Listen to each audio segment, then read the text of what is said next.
नमस्कार, मेरा नाम बीना है और आप बिहार टॉप देख रहे हैं। आगामी 2024 लोकसभा चुनाव में सीटों का बंटवारा कैसे होगा, इस बात पर चाहे हम एनडीए को कह लें या फिर आईएनडीआई गठबंधन को, अब तक बातें सार्वजनिक नहीं हुई है।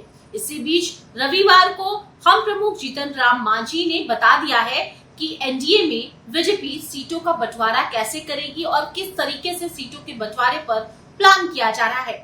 जीतन राम मांझी ने क्या कहा है, ये हम बताएंगे। इससे पहले बता दें कि जीतन राम मांझी ने शिक्षक भर्ती प्रक्रिया पर भी सवाल उठाते हुए कहा है कि उसमें गड़बड़ी की है। बता दें कि लोकसभा चुनाव 2024 में एनडीए के सीट शेयरिंग फॉर्मूले को लेकर अलग अलग तरह के कयास लगाए जा रहे हैं, मगर अभी तक ये फॉर्मूला सार्वजनिक नहीं हुआ है। बताया जा रहा है कि बीजेपी समेत अन्य घटक दल एक एजेंसी से सर्वे करा रहे हैं। इस सर्वे के नतीजे के आधार पर ही एनडीए में सीटों का बंटवारा किया जाएगा।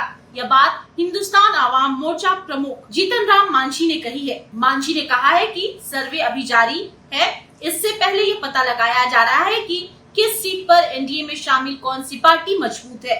जिस सीट पर जो पार्टी मजबूत होगी उसी का उम्मीदवार वहां से चुनाव लड़ेगा, यानी कि सर्वे के नतीजों के आधार पर ही सीटों का बंटवारा होगा। तो देखिए, सीटों का बंटवारा किस तरीके से एनडीए घटक दलों में होने वाला है। जो नेता, जो दल जिस क्षेत्र में मजबूत होगा उसी के उम्मीदवार वहां से खड़े किए जाएंगे। ये बातें जीतन राम मांझी ने कही है। बता दें कि जीतन राम मांझी अब एनडीए का हिस्सा है। इससे पहले महागठबंधन में थे, लेकिन अब वो एनडीए का हिस्सा है और उन्होंने ये भी कहा है कि एनडीए में सीटों के बंटवारे को लेकर कोई भी विवाद नहीं है, कोई भी आपस में असमंजस की स्थिति नहीं है। अगर हम पार्टी के जो नेता हैं या सदस्य हैं, उम्मीदवार हैं, वो मैदान में नहीं भी लड़ते हैं तो पूरा समर्थन भाजपा को किया जाएगा, एनडीए को किया जाएगा। देखिए, जीतन राम मांझी ने रविवार को कहा है कि एनडीए में सीटों को लेकर कोई विवाद नहीं है। जिसे जो सीट मिलेगी वहां चुनाव लड़ेगा। जिस सीट पर उनकी पार्टी हम चुनाव नहीं लड़ेगी वहां भी एनडीए गठबंधन के उम्मीदवार का मजबूती से प्रचार प्रसार किया जाएगा। और एक सवाल के जवाब में उन्होंने कहा है कि किसी धर्म पर बोलना गलत बात है, मानो तो देव नहीं तो पत्थर। जो लोग पूजा करते हैं उनकी आस्था को ठेस पहुंचाना गलत है।